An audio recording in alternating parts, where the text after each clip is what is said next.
देखिए, ऐसा लगता नहीं है कि छात्र मन से खुश हुए हों, क्योंकि उनको पिछले कुछ दिनों से उन पे दबाव डाला जा रहा था, उनको डराया जा रहा था और बीच में परीक्षाओं का भी आयोजन किया गया और उसमें 90% छात्र अपीयर नहीं हुए।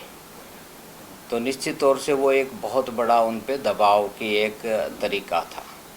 और अब जब ये धरना उठाया गया है और जो रात को जल्दबाजी में जो फैसला किया गया है या ये दबाव डाल करके किया गया है, ऐसा लगता है, क्योंकि उनकी मुख्य मांग ये थी कि वाइस चांसलर को हटाया जाए, रजिस्ट्रार को हटाया जाए और हमारी जो जिस तरह से उन पे उन्होंने ज़्यादतियाँ की, क्रूरतापूर्वक लाठीचार्ज किया, हमारे छात्र इंजर्ड हुए, 20-20 टाँके आए, उसमें भी कहीं न कहीं जो प्रक्रिया या जो एक्शन लिया जाना था वो नहीं लिया गया सही ढंग से। उनकी गिरफ्तारी होनी चाहिए थी। 2 अधिकारी और जो उनके साथी थे उनको गिरफ्तार नहीं किया गया। और दूसरी जो बातें, उनकी बहुत सी बातें थी।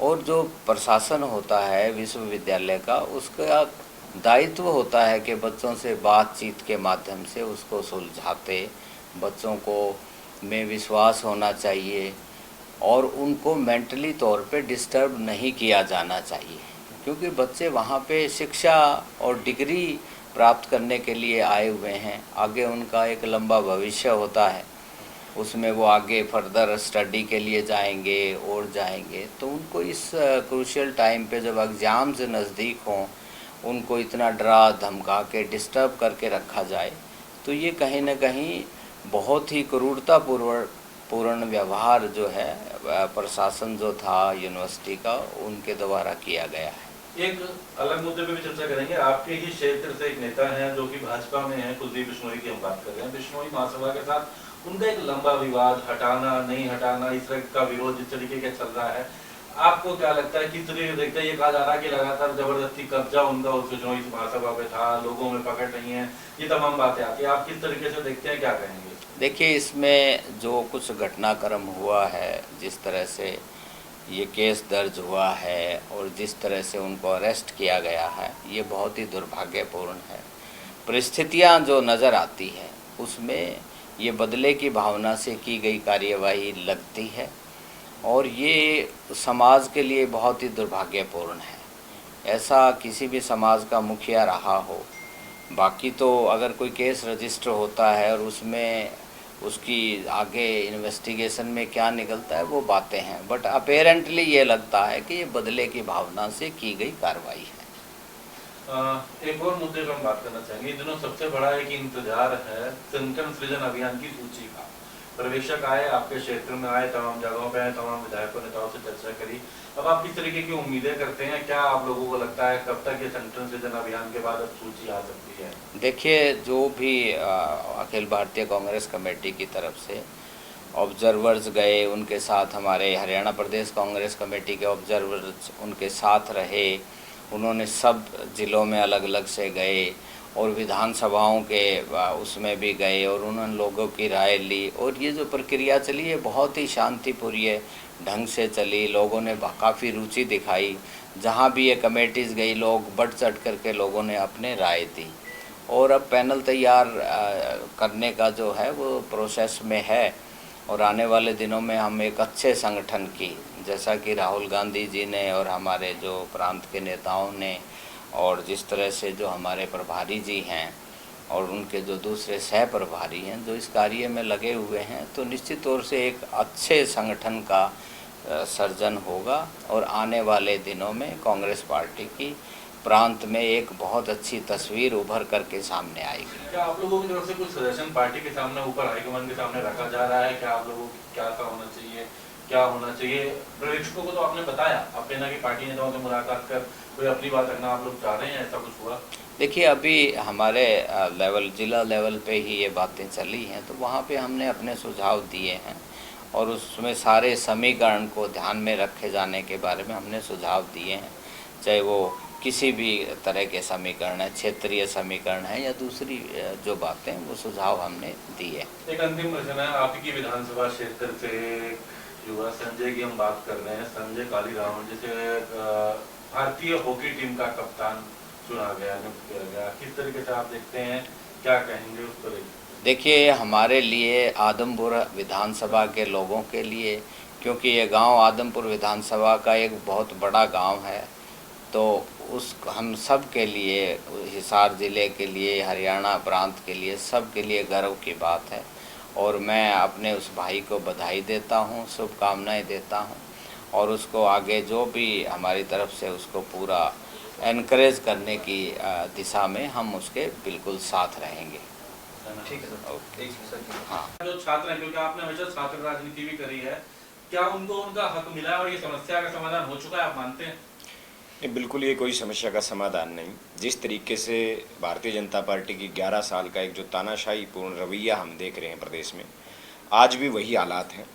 क्योंकि छात्रों की जो सबसे बड़ी मांग थी, वो मांग थी कि वीसी को हटाया जाए, क्योंकि वीसी के द्वारा जो निहत्थे छात्रों के ऊपर लाठीचार्ज किया गया, ये हिंदुस्तान के इतिहास में या किसी विश्वविद्यालय के इतिहास में पहली घटना होगी जहाँ वीसी के इशारे के ऊपर प्रोफेसर ने छात्रों के ऊपर लाठीचार्ज किया हो। ये हिंदुस्तान में एक ऐसी पहली घटना है जहां एक पूरी मूवमेंट वीसी के खिलाफ, जहां छात्र लामबंद हुए, जो एचयू के इतिहास में 50 साल के इतिहास में पहली बार छात्रों के लिए छात्रवृत्ति बंद की गई। एचयू के इतिहास में पहली बार जिन गाँव ने जो ज़मीन दी, उसमें एडमिशन का जो एक कोटा होता है, रिजर्वेशन जो कोटा था, उस कोटे को बंद किया गया। तो ये सारा जो धरना था, जो प्रदर्शन था जो छात्रों का, ये एक वीसी के खिलाफ था। और जहाँ वीसी के ऊपर कोई कार्रवाई न होना, जहाँ छात्रों की सबसे बड़ी और पहली मांग वीसी को हटाने की थी, वो मांग नहीं मानना, और उसके बाद एक तानाशाही पूर्ण रवैये से, प्रशासनिक दबाव में जिस तरीके से रात को छात्रों के ऊपर प्रेशर बना के धरना खत्म किया गया, ये एक बार फिर से भारतीय जनता पार्टी की उस तानाशाही पूर्ण कार्रवाई की ओर इशारा करता है। क्योंकि आपने पिछले दिनों इसमें देखा भी होगा, भारतीय जनता पार्टी ने इस धरने को कभी जात पात का नाम देने का काम किया, कभी विपक्ष की राजनीति इस मुद्दे पे कर रहा है, बहुत सारे अन्य नाम लेके इस धरने को कमज़ोर करने की कोशिश की गई। लेकिन जहां छात्रों की यूनिटी की वजह से ये धरना लगातार चला, जहां संपूर्ण प्रदेश का विपक्ष वहां पहुंचा, कांग्रेस पार्टी मुख्य विपक्ष की भूमिका निभाते हुए इस धरने पर लगातार, मैं खुद वहां 7 बार गया उस धरने में, और एक मजबूती से छात्रों ने इस लड़ाई को लड़ने का काम किया। लेकिन अंततः एक ऐसी प्रशासनिक दबाव वहां रात को देखा गया, छात्रों के ऊपर एक भय का माहौल जो था। मुख्य जो बात थी छात्रों की ये थी कि भाई अगर हम वापस यूनिवर्सिटी धरने के बाद जाएंगे तो जो वीसी, अगर वहाँ वीसी रहेंगे मौजूद, वहाँ उसमें एचयू में रहेंगे, तो वो हमारे ऊपर बदले की कार्रवाई करेंगे, कहीं हमारी डिग्रीज में, कहीं हमारी परीक्षाओं में हमें नुकसान करने का काम करेंगे, इंटरफेयर करने का काम करेंगे। ये मांग थी, लेकिन ये मांग नहीं मानी गई। जो दूसरी मांग थी वो छात्रों की दूसरी, तीसरी और अन्य मांगे थी। मुख्य मांग ये थी, लेकिन सरकार ने क्योंकि आज 2 तारीख की एक कॉल दी गई थी छात्रों के द्वारा यूनिवर्सिटी के सभी 4 गेट परमानेंट बंद करने की, उस कॉल के बाद जहां छात्र 1 तारीख को प्रशासन पूरी तरीके से, प्रशासन सुबह से लेकर रात तक छात्रों के ऊपर दबाव बनाता रहा, कहीं ना कहीं उनमें दरार डालने की भी कोशिश की गई। इस वजह से ये धरना स्थगित छात्रों ने किया है, लेकिन जहाँ जो मुख्य मांगे थी वो अभी तक पूरी नहीं हुई है। सर, कैबिनेट मंत्री हैं रणवीर गंगवा, वो ये कह रहे हैं कि आखिरकार वीसी को क्यों हटाएं, वीसी का क्या रोल है इस पूरे उसमें?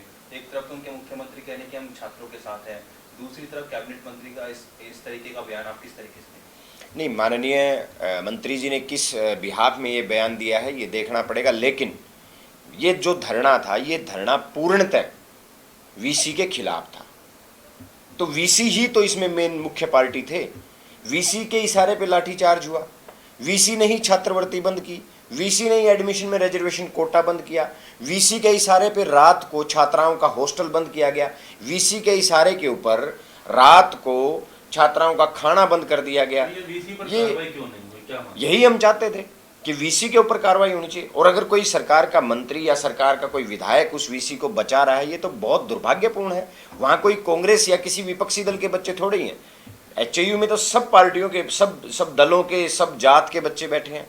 आज हैरानी मुझे इस बात की है कि जहां एक वीसी के खिलाफ 5 माननीय विधायकों ने बजट सेशन में इस एचएयू के वीसी के खिलाफ आवाज़ उठाई थी, और जब आवाज़ उठाने के बावजूद हमें ये लगता था कि इस वीसी के ऊपर कार्रवाई होगी, लेकिन बड़ा दुर्भाग्यपूर्ण और बहुत ही अफसोसजनक था कि उस वीसी को 4 साल के लिए एक बार फिर से एक्सटेंशन दे दी गई। 5 विधायकों के सेशन में मुद्दा उठाने के बाद एक्सटेंशन दिया जाना मतलब कहीं ना कहीं दाल में काला है। कहीं ना कहीं भारतीय जनता पार्टी के लोग या वीसी की आपस में कहीं ना कहीं साठगांठ है। और जो कार्रवाई, आप हैरानी है, जहां छात्राओं के हॉस्टल में पेरेंट्स को अलाउड नहीं है, वहां जेंट्स पुलिस जाके छात्राओं के रूम की, उनके बैग की तलाशी ले रही है। ये सब किसके इशारे पे हो रहा है? ये सब वीसी के इशारे पे हो रहा है। लड़ाई वीसी के खिलाफ थी। तो मुख्यतः बात ये थी, छात्रों की मांग ये थी कि इस वीसी को हटाया जाना चाहिए, मगर कहीं ना कहीं सरकार का एक बार फिर से तानाशाही पूर्ण रवैया सामने आया है। एक और मुद्दे पे हम यहाँ पर बात करना चाहेंगे। अभी संगठन को लेकर के हालांकि तमाम प्रक्रिया पूरी हो चुकी है, पर्यवेक्षकों ने अपनी सूची सौंप दी है, कहा यह भी जा रहा है युवा रहेंगे, कम से कम 55 वर्ष से कम के रहेंगे। आप किस तरह की उम्मीदें करते हैं, कब तक ये सूची आ सकती है और क्या भूमिका रहेगी इस पर संगठन की, जो कि 11 वर्षों का इंतजार है? बिल्कुल आपने ठीक कहा कि ये 11 वर्षों का इंतजार है। मैं तो सिर्फ हम तो उम्मीद कर सकते हैं कि सूची जल्द आए, संगठन बने, क्योंकि संगठन के बगैर किसी भी चीज़ की जो नींव, संगठन तो एक नींव होता है, चाहे कोई कंपनी की बात हो, चाहे किसी राजनीतिक पार्टी की बात हो, चाहे किसी घर की बात हो, संगठन तो एक मुख्य नींव है। और संगठन 11 साल से नहीं है तो बढ़ना चाहिए।